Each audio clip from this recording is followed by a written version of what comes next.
This morning, we're very fortunate to have Marv Moorehead with us.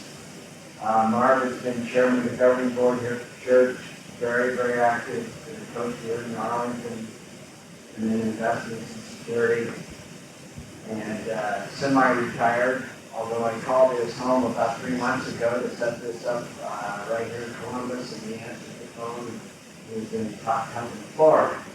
So he still stays in touch, and he's very much present for all of us. He was very gracious to accept this assignment today to come and share his experiences with death with dignity. And our hope is this morning that we'll have this kind of informal. Please, if you have questions, speak up and raise your hand. Marv wants you to be very informal and try to get a discussion and dialogue going. We learn a lot more that way than we do if we're just going to talk. Marv, thank you.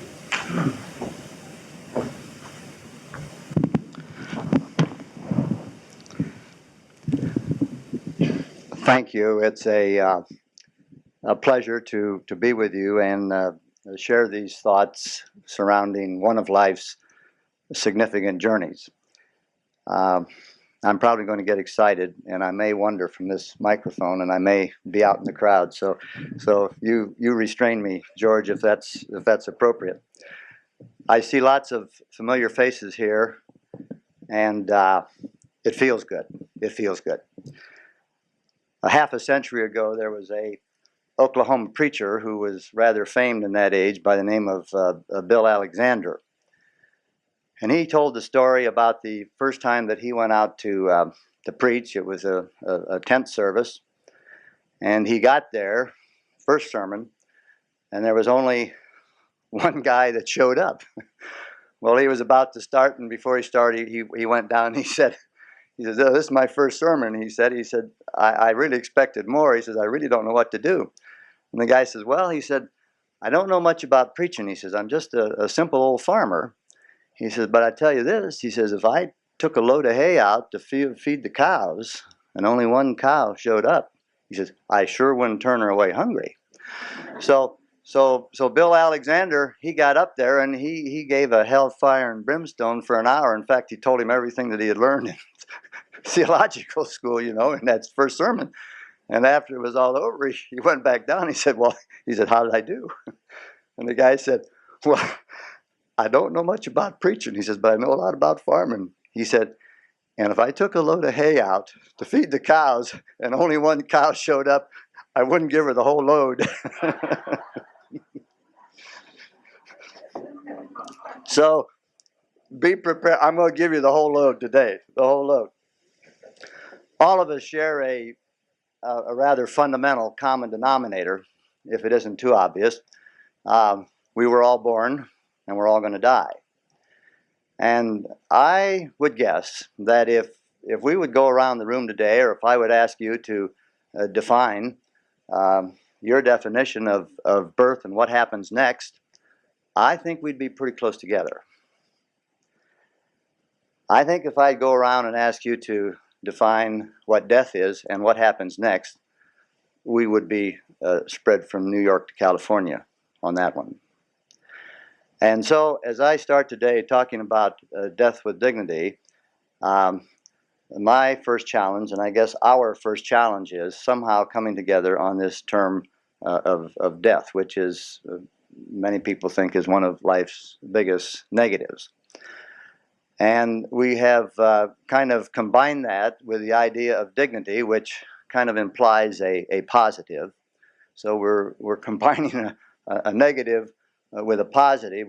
We're combining a negative that we really can't agree on with a positive. And I guess going back to junior high, you get a plus and you get a minus, and it ends up being a zero. Well, I hope that that's not what this is today, but I'm going to approach that with you. Before I take the next step, I want to introduce two of my children are here, and Laura and Brett are over here, and here comes some more of my children.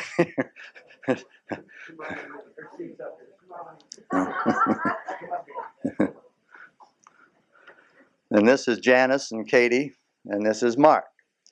And it feels good that you're here. And Katie, if you want to help today, you come on up here, because I'm gonna probably need some help. Well, we're talking about something at the onset that we can't agree on, and you're going to find before I get too much farther that I'm very closed-minded. I'm very biased. I'm very prejudiced about some of the things I'm going to convey to you.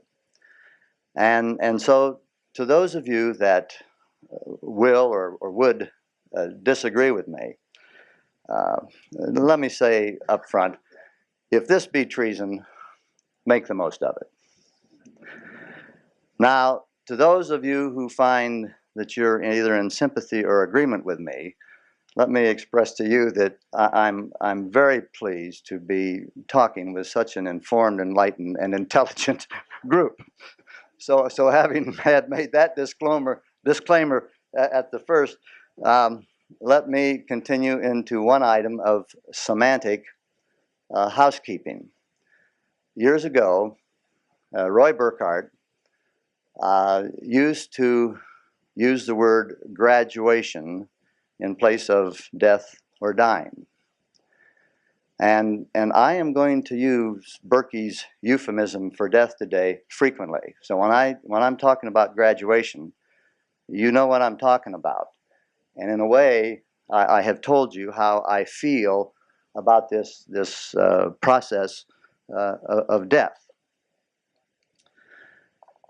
We're talking about death with dignity, and so I would change that to graduation with dignity. The poet Edna St. Vincent Millay wrote a poem entitled Conscientious Objector. And it really doesn't have anything to do with what you might think it has to do with. But in her poem of Conscientious Objector, she took a thread and she weaved it. What is it? Weaved or woven through. She took this thread and put it through her poem. What was I to say? And on 2 or 3 occasions, she would grab a hold of the thread and pull it on through a little farther. And her basic thesis and the basic idea of this thread is this: I shall die, but that is all I will do for death. Now think about that. I shall die, we shall die, but that is all we will do for death. And without dragging out the obvious, what she's saying that I know when I was born, I know that's part of what's there. But when I'm at that point and staring it in the eye, I am still going to be me. And so if you would ask Marv Moorehead to talk about graduation with dignity, I would, it comes to a simple point for me. And much of what I say today is going to be describe a story and take you on a journey that helps you to see where I am in what I'm saying. But if I were to say what I think death with dignity is, it isn't very complicated. When I graduate, I will be who I am. When I graduate, my values will be intact. Okay? Here's where we're going to go. This is kind of the outline of what's to come. I'm going to share with you a journey that was our family's journey.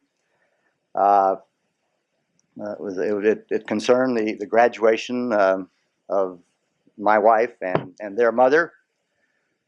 I'm going to get into some areas that where I try to sharpen the focus on feelings.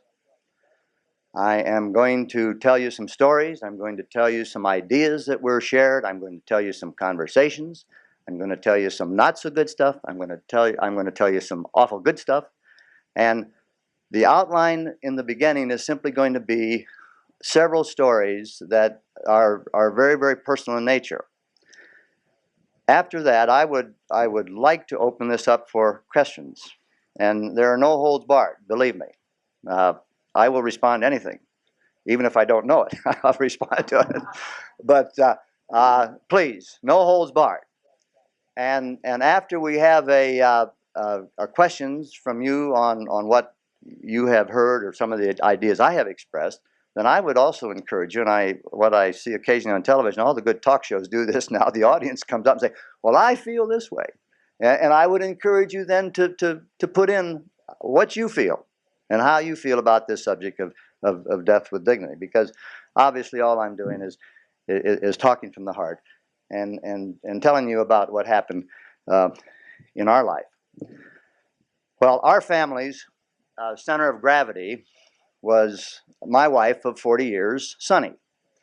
Now, some of you knew her as Elena, and the family and some of the close friends used to refer to her frequently as the butterfly.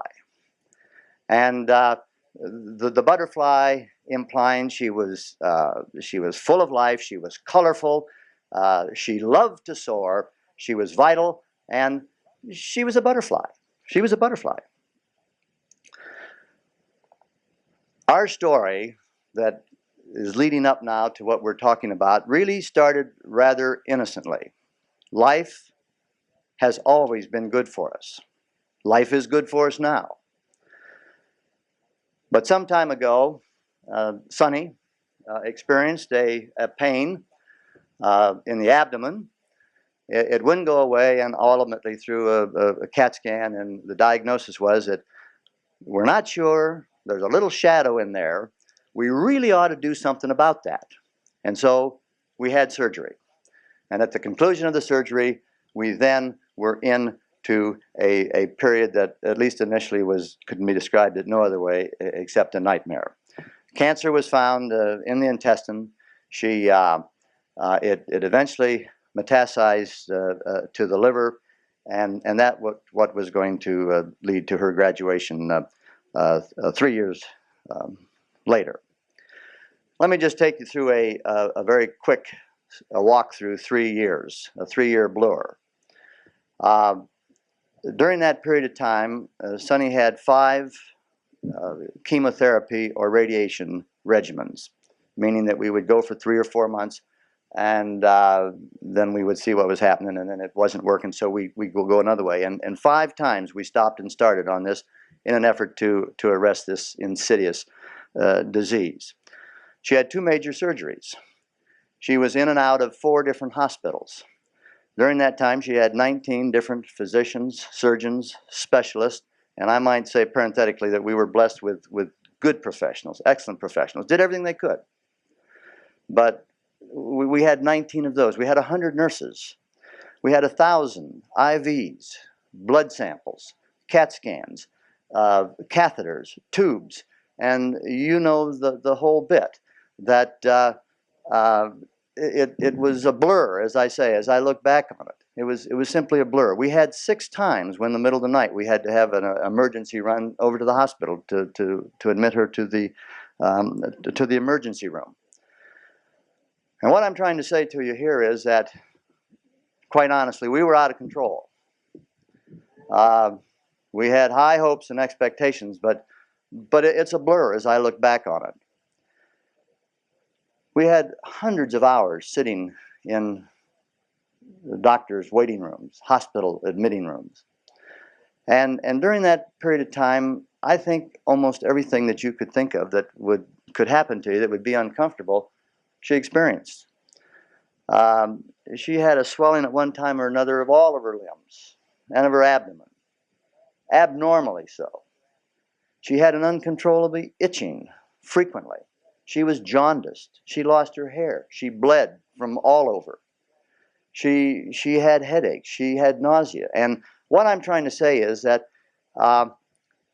it was a hell of sorts, but it is part of life's journey. And she had great courage, and we did it. We did it. She did it. She did it. I emphasize the physical part of this. And again, may I interject here? I'm not saying that in any way that Sonny or our family had something any different than maybe your family had. And maybe ours wasn't anywhere close to as dramatic as yours. I'm not trying to say we were unique in any way. I'm trying to give you an emotional cocoon here that we found ourselves in, and what we were dealing with, which we didn't understand. And out of this is going to lead to some kind of a comment ultimately about the death with dignity topic. I've emphasized the physical up to this point. That wasn't near as bad as the emotional and the mental, and you've got to understand that. Physical is something that you have, and you deal with that. But how many times did we work our way up to the top of a mountain and we saw everything in clear, bright, vivid colors, in sharp focus, only a week or two later to be back down in the valley again saying, what do we do now? And so the emotional during that period of time was a real roller coaster. Well, we had the answer. We had the answer.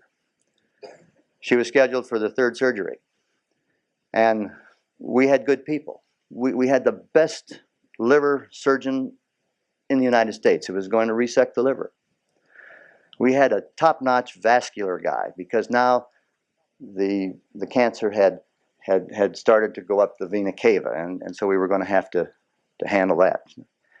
And we were out on the frontier. There was a fellow that was implanting radiation seeds directly into the organ so that they could only affect the organ that was needed to be affected. And they were having good results with it. So we were going to resect the liver, we were going to repair the vena cava, and we were going to implant these radioactive seeds. And once again, we were up at the top of the mountain. We said, this time we've got it. This time it's going to be okay. Well, 2 days before that operation was to take place, the surgeon came into a room and said, we can't do it. It's too far gone. We just can't do it.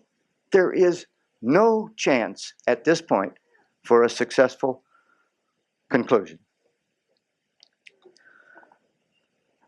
I stayed late at the hospital that night. We talked way into the night. Talked about things we'd never talked about before. Oh, we hugged and we held our hands. We talked about the kids. We talked about what was happening. Oh, there were some more experimental things out there that we could do. She had not decided definitely. I, as a helpmate, was there to help. I usually have an opinion, but in this case, it was her call. I came back the next day, and I walked into the hospital room, and it was filled with all the paraphernalia that hospital rooms have. It was, it was a squeaky clean white, but with all that gadgetry that has been such a miracle in our lifetimes. The room was aglow. Literally, it was glowing from her. She said, Marv, she said, would it be all right with you if I didn't try anymore? And I said, well, sure. It's your call. And she said, do you think it would be all right with the kids if I didn't try anymore? And I said, I'm sure, I'm sure it would be okay with them. And so she says, okay, here's what I want to do. I want to go home. I want to come home. I want to come home where I can be who I am. I want to sleep in my own bed. I want to spend my days on that blue couch in the family room. And I want to have a normal as we can make it in whatever time is still here. Hallelujah. We went home. We went home. Now that's kind of the first phase of my story today. And I say the first phase because those of you that know me, I try to generally operate on a relatively positive level, and there was a lot of bad stuff in there, I know, and it's still hard to discuss some of these things. But you have to be right where you are now with me to understand what now next is going to happen. Because out of that hell, out of that nightmare, out of that one of life's realities, is going to, the phoenix is going to rise. The next thing is going to happen. And so I'm going to talk with evangelical enthusiasm about the last 4 months of Sonny's life. Now, before I take another step, I've got to make 2 comments just so I get this in the right perspective for you. First of all, we immediately aligned ourselves with hospice. And she would not have had the dignity that I believe that she had we not done that. Hospice is it's an untold story, really, of what's happening in this community for those people who are at that point in their life where there is nothing else. There is no chance of cure. Hospice provides the nurturing. Hospice provides the pain control, which in Sonny's case was paramount. Her mind was still sharp. She was still Sonny. But the pain had been the thing that had caused the roller coaster. Hospice completely took care of that. We no longer, that was no longer an issue. And they could envision, and they could anticipate the things that were going to happen. And they had the things that we needed to provide for her comfort. They were there before we even needed them. And so what I'm saying, that hospice played a tremendous part in this last part of Sonny's, before she graduated. Now, I want to say one other thing. I know that those of you who've had loved ones graduate, the circumstances are different. Sometimes the mental faculties are still not there. And I will address this later on. How do these folks die with dignity? The mental faculties are gone. Or sometimes the actual illness requires to stay in the hospital up to the very end. I understand that. And still, most of the people in this country, they die in the hospitals. So that's that's a whole other story. I'm only telling you what has transpired in the life of our family. She was home, and Hospice Now had provided the tools and the ideas that we're going to make the next 4 months as normal as possible. She was in her own bed at night. She was on her favorite blue couch during the day, and she sparkled. She sparkled. During that period of time, she ascended. Now, I mean this in layman's terms. Don't get too theological with me on this. She ascended. But she got to a level where she was seeing things, experiencing things. There was a clarity in her vision. There was a pureness. She was pure Sunny. And she almost was above what the day-to-day, what the normal, what we struggle with. She saw exactly. She knew where she was going, and she was excited. She was excited for the next phase in her journey. Terribly excited. Because she knew. And she began to pour herself out. She worried about me. How are you going to get along? And so we talked that through. Mark, how are you going to get along? And so during that period of time, in her own home, in her own way, there were tears, but there was a lot of laughter. There was some serious talk. There was some fun talks. There was a teddy bear picnic one day with the grandchildren.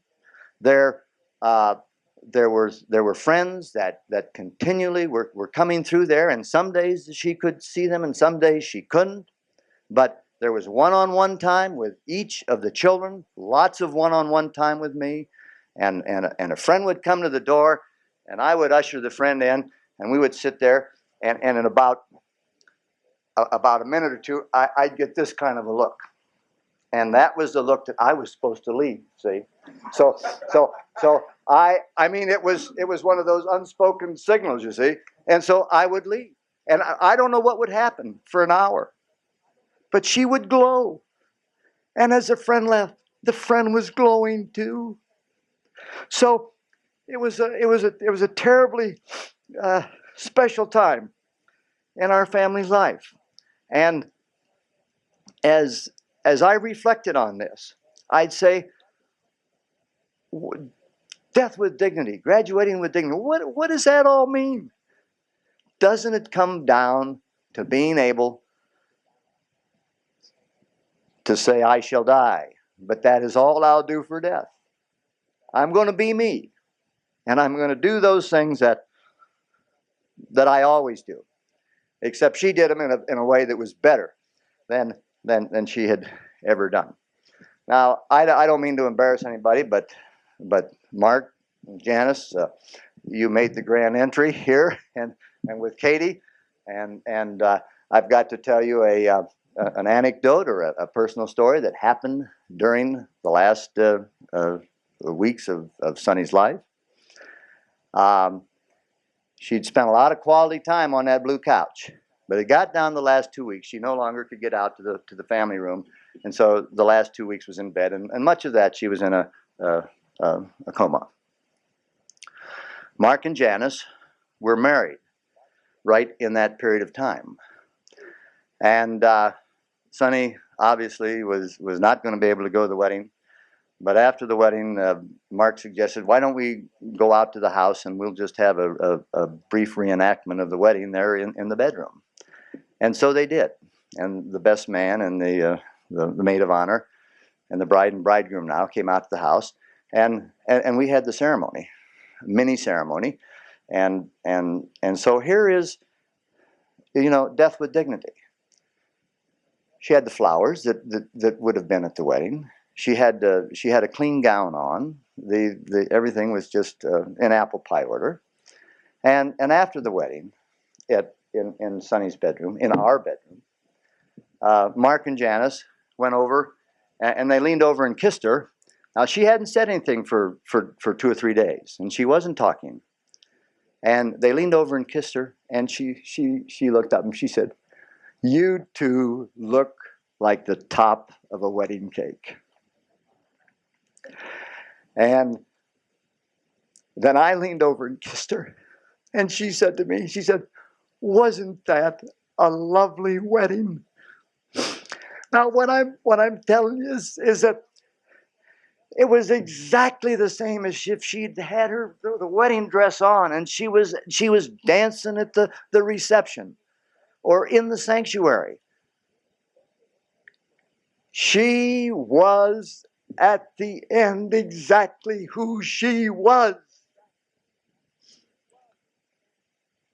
The day for her graduation came. It was a beautiful October day.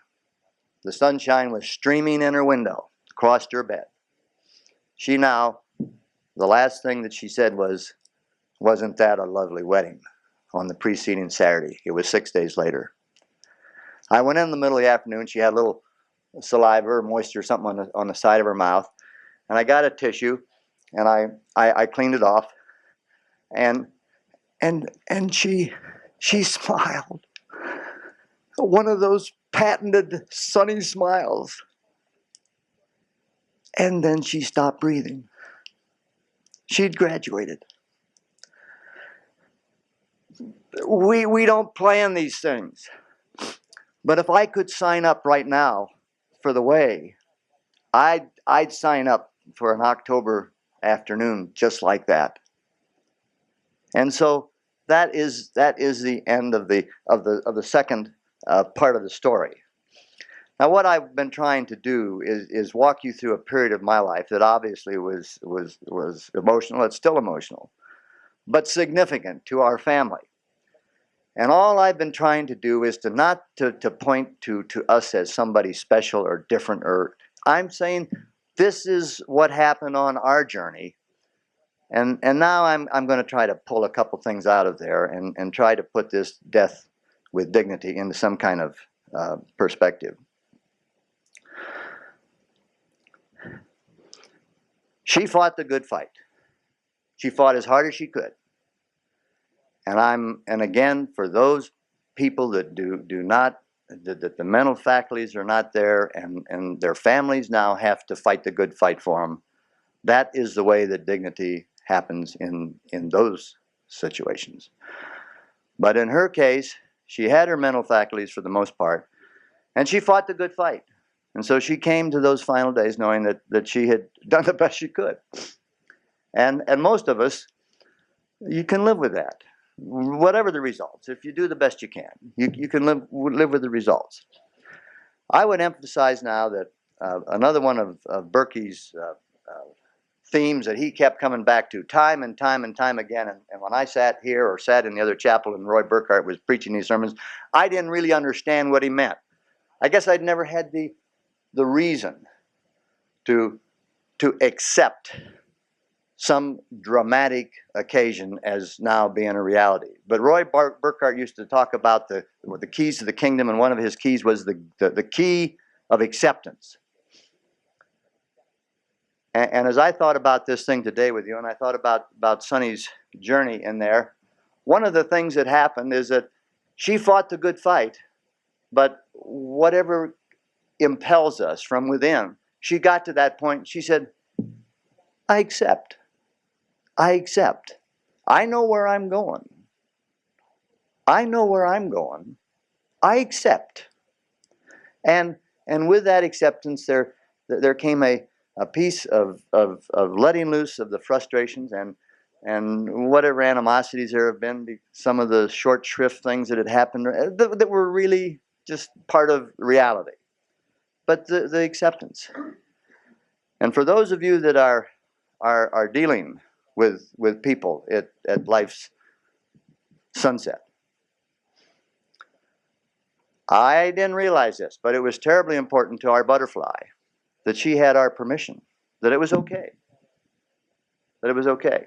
She didn't want to think that she was letting us down by not continuing the torture of trying to achieve something that she wasn't going to be able to achieve. And I didn't come here today to preach. I came here today to share and just to open to you.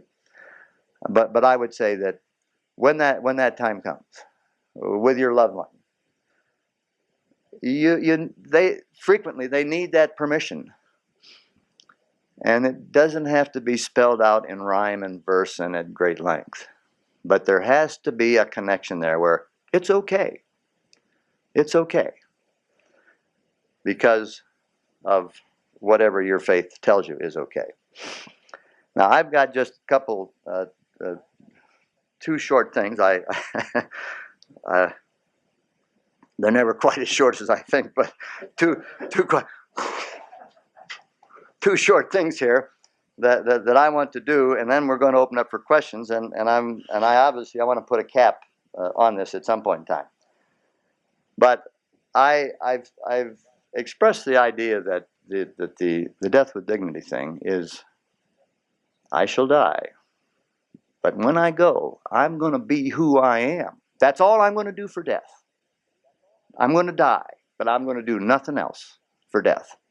He's not going to change me. He didn't change Sonny, and she retained her dignity. I could extract a lot of things out of what I've told you today that would emphasize this, and many of you knew her. But the best way that I can do this, she got a letter in that last month from a dear friend of hers, and I'm going to read the letter, and I'm not going to make any comment about it. But you tell me, was she herself? See, when she left with dignity, did she do anything for death? Did death change her? No. Dearest Elena, I told you one time that I would tell you about some of the gifts you have given your friends through your long illness. We only touched on a few thoughts, and I want to share the rest of them with you now. Now, this was a month or so before the end. In your deep faith, you stated, God has a plan for us all. But you weren't certain what your suffering had to do with his plan. I thought about this for a long time and realized how many gifts I, for one, have been given through this experience. You have set an example for courage that would be difficult to follow.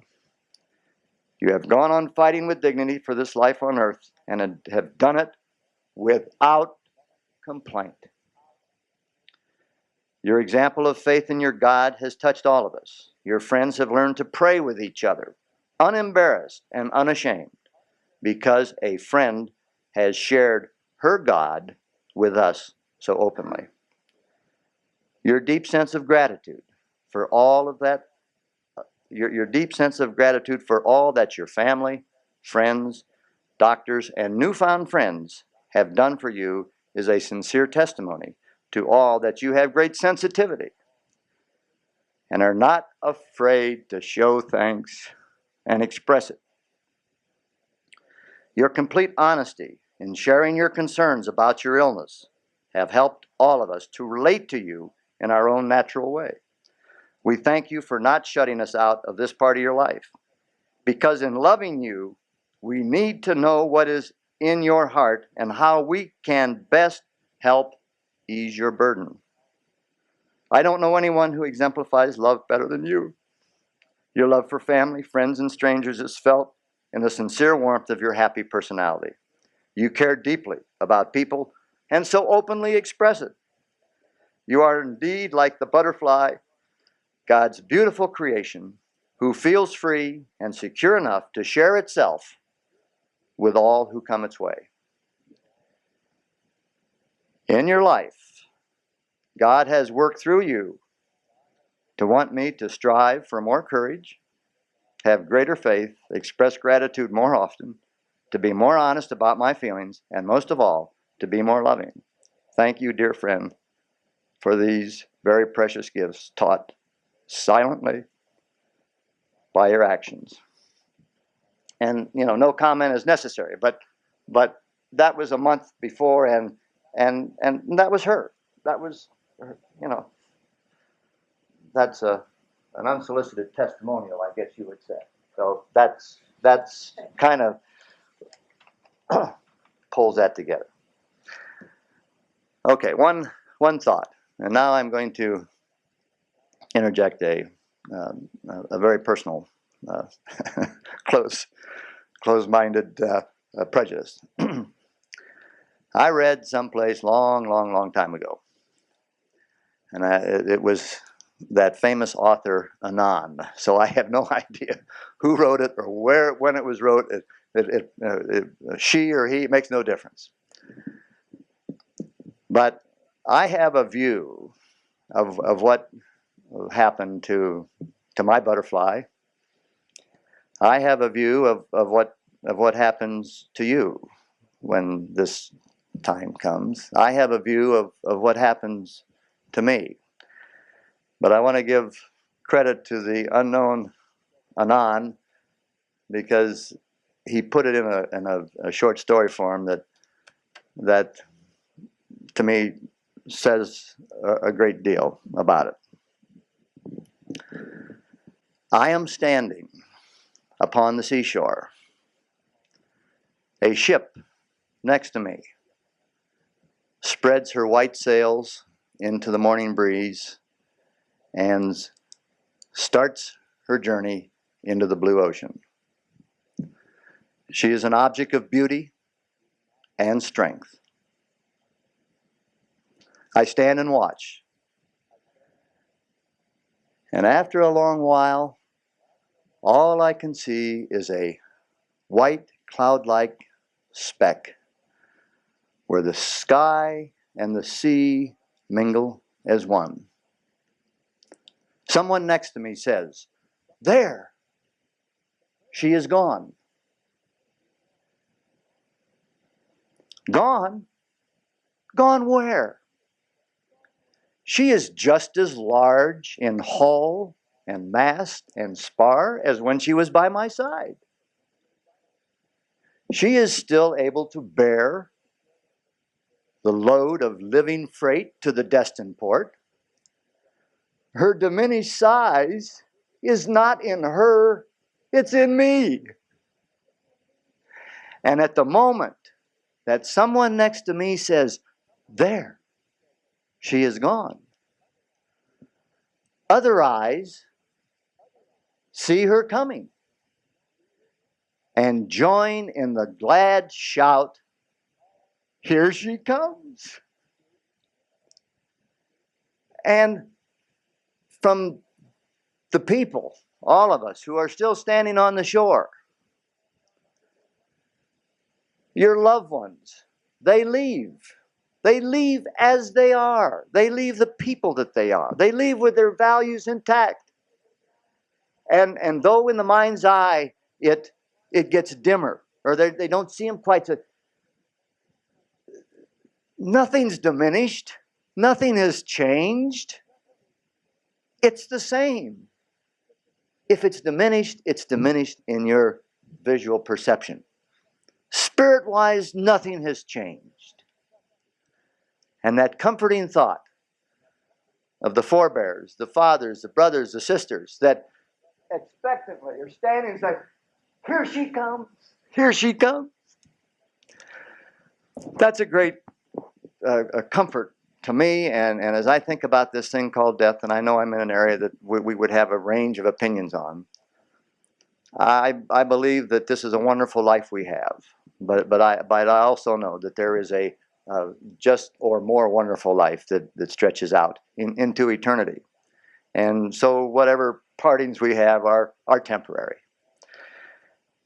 And so now I'm going to kind of wrap it up right here. What did Marv say when he was doing all that talking? What is he trying to say? Death with dignity, in my opinion. I shall die, but that is all that I shall do for death. Death with dignity, to me, means simply this. I shall graduate, but I shall graduate who I am. My values intact. Thank you. That kind of closes out what I wanted to do. Now, I would like to open this for questions. And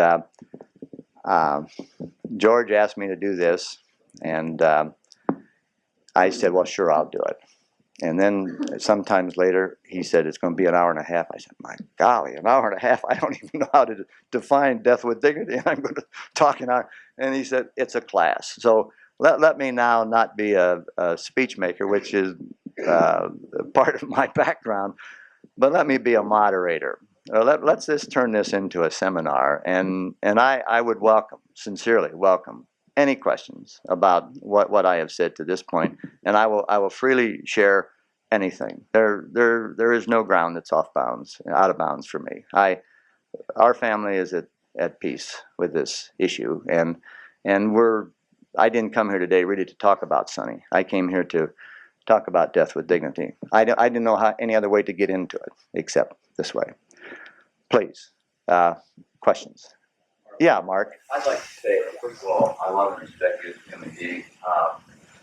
From the time I was a kid, you've always been a teacher, and you have a wonderful, wonderful gift. And I hope that you'll take this gift if you have a message to share with lots of people. And the only reason I can say that is I've been fortunate in the last few years to have some mentors myself. Who died with dignity. Died with dignity. And he basically said, unless I or learn how to live with death as a process and not give it that life, I really can't live with dignity either. Of course, I didn't understand that much at the time. The thing is, I remember sitting in his room, and the same type of thing, your wife, Sonny, she and Dick always gave more than they ever got. I would see people come into his room, and it was never about him. It was just incredible. And basically, of course, Dick believed that the Western culture, we aren't taught how to die. We're taught how to live some, or what we think to live.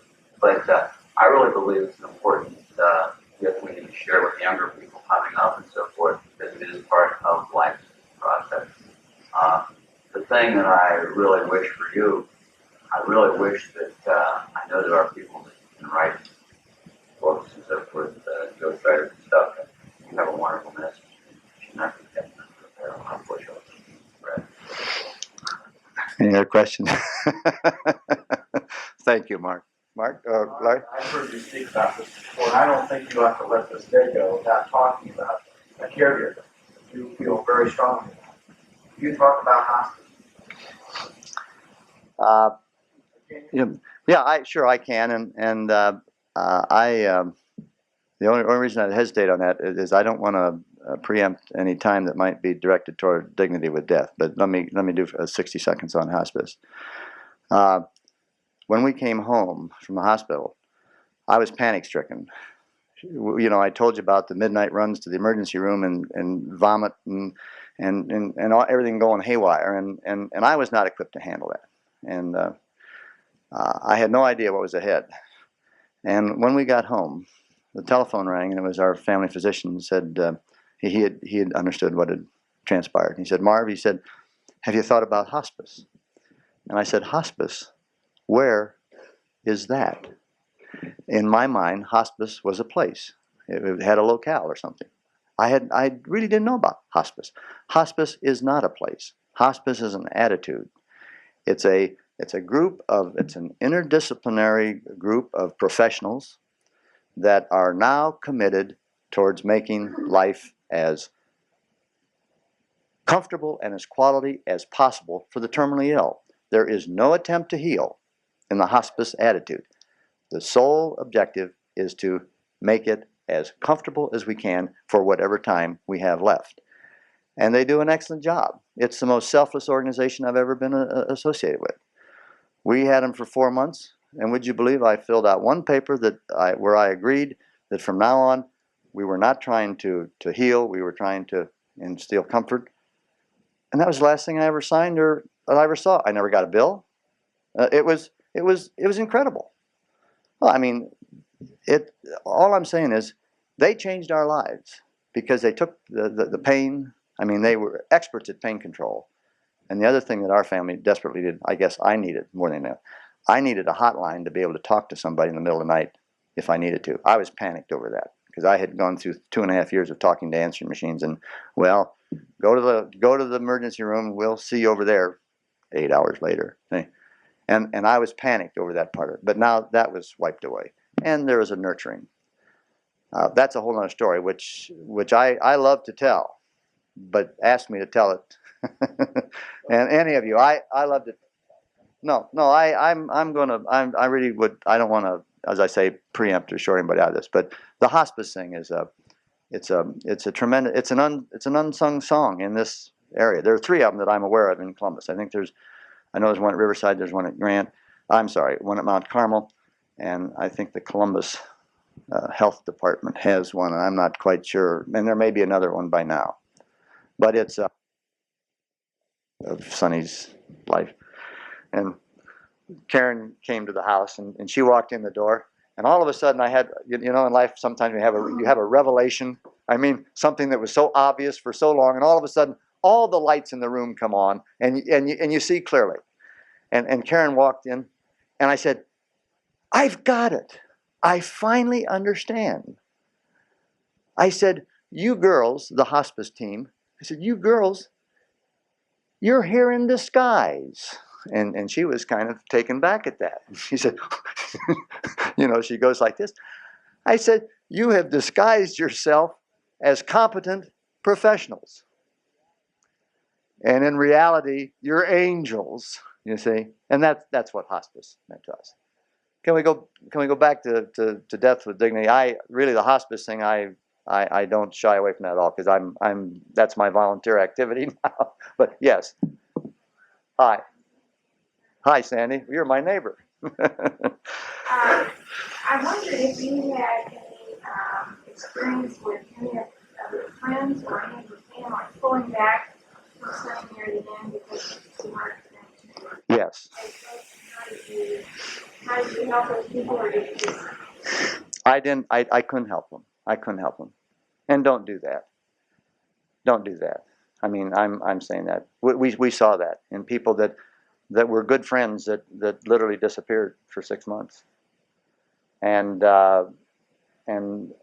it's that's a hurt, and I'm not going to get in too far into that. There was some of that, not much, but it happens, and all of you have experienced that if you've been with some people. It gets back to our original definition of death. Now, they wouldn't do that if they thought you were graduating with a PhD at Ohio State, would they? They wouldn't pull back. And so I think it's a basic attitude of what this thing, death, is all about. And I wish I could help them, but where I was at that time, I wasn't doing much missionary work, really. I was, you know what I'm trying to say. And there are some of them that I'll tell you a story I've never told before, and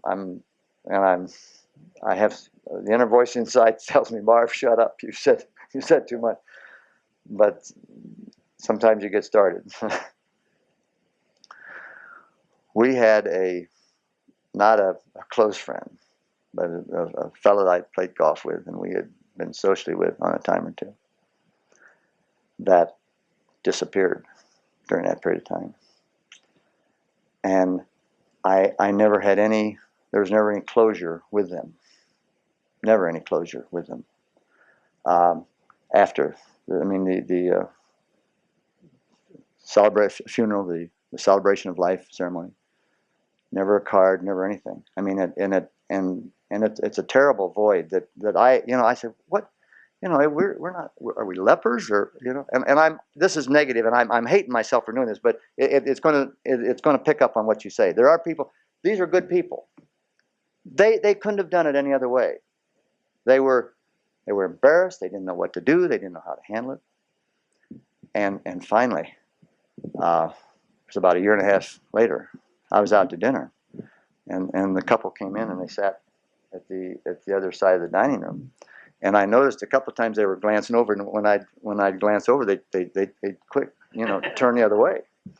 And I thought, well, it's all going to work out okay tonight. And finally, he had to get up to go to the restroom, and I said, "Hi," and I'll leave his name out here. "Hi," and so he had to come over to the table with me.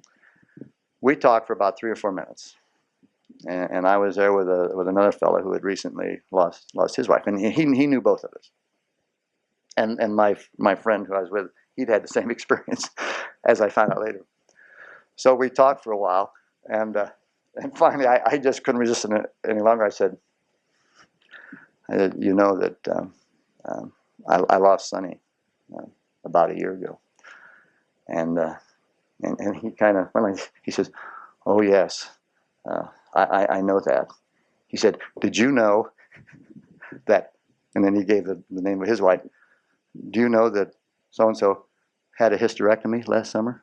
You know, and that was it. See, that's all he could handle. And he's a good man. But, that's, I've got to reach out to him. Some people, they don't know. They just can't handle it.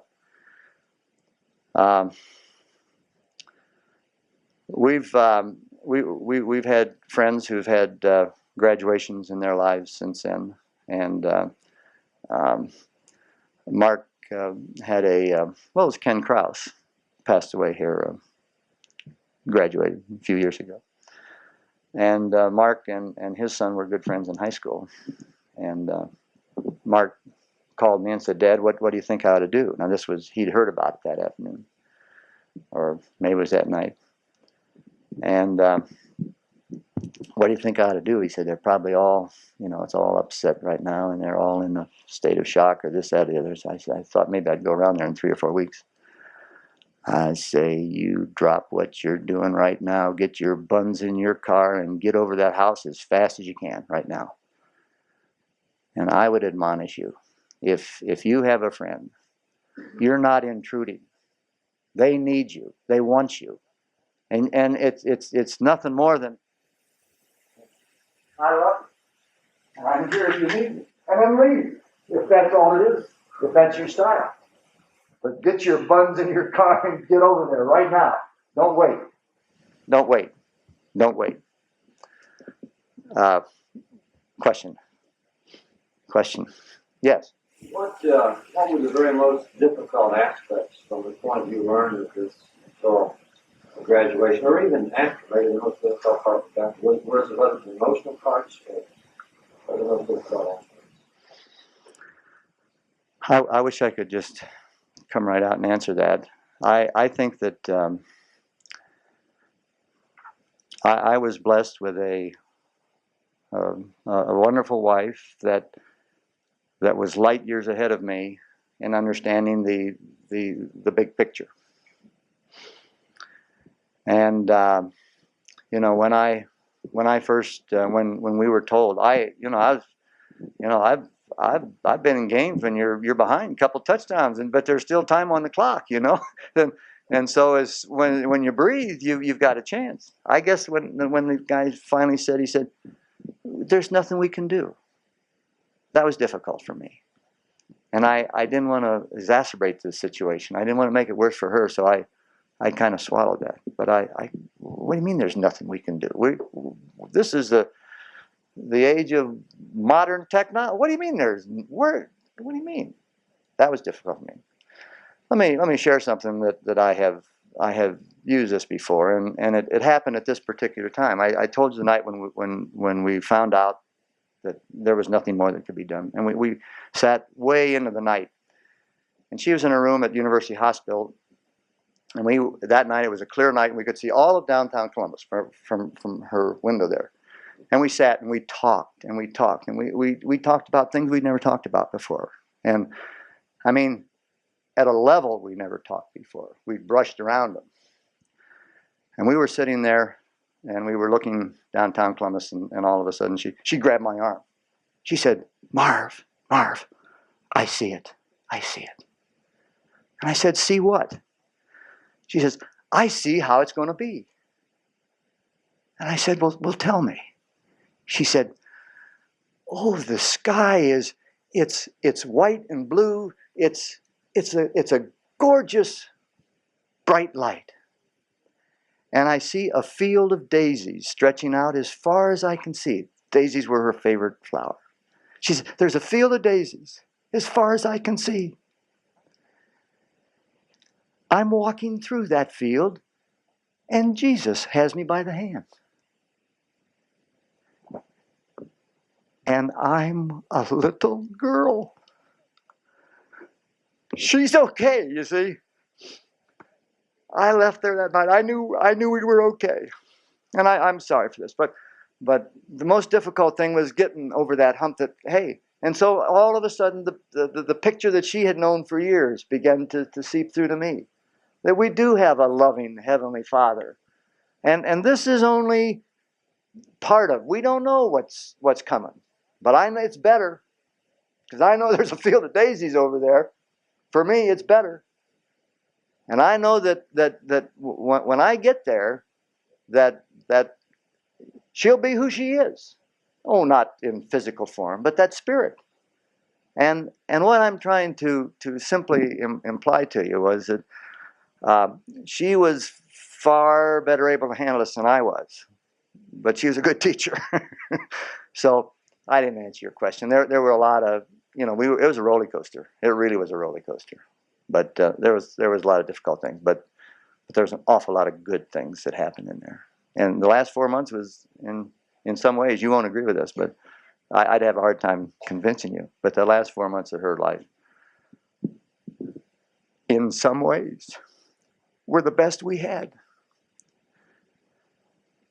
We just operate on a level that was higher, and it was in some ways better. Now, I'd like to change it. Don't misunderstand me. But in looking back, it wasn't a bad period. It wasn't a bad period. It was a good period. We got time for a couple more questions. I didn't think I'd go this long without. Yeah, Steve. You mentioned the concept of angels in the form of the hospice people, and I'm sure there were many other angels. One of the problems that I'm having in this transition is closure with the angels, and how to communicate, deliver a message, so to speak, that they are angels and that they're appreciated, very special. And I'm having a hard time knowing quite how to do that. How would you think?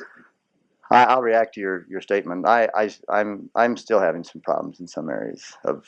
I mean, I don't think that you don't totally ever get away from some of these things, but the Almighty Steve has given you the gift of being the unique Steve Labes. Be Steve. Work hard at it. Be Steve. Do what comes naturally. You don't have to. You don't need any coaching. You don't. All maybe you need is a little shoring up and a little shot of juice every now and then to say, to be Steve. And there's no touch tone. There's no magic, thing you hit that makes it happen. But I know of what you speak. But work at it and be yourself. Be yourself. There are angels out there, and we need to accept them as that and work that direction. That's not a good answer, but it's best I can do. I don't know. Yeah. Well, I heard you just say you were sorry for some of the ways you reacted, but most of us were never taught any of these things, and I don't go too far. That I'm not really sorry. I'm glad I have that. I'm glad I have that capacity. We made Yeah. mistakes. Yeah. I don't want to embarrass anybody. But go ahead. No, Okay. You can't embarrass anybody, Okay. really. Okay. You want to bet? Yeah.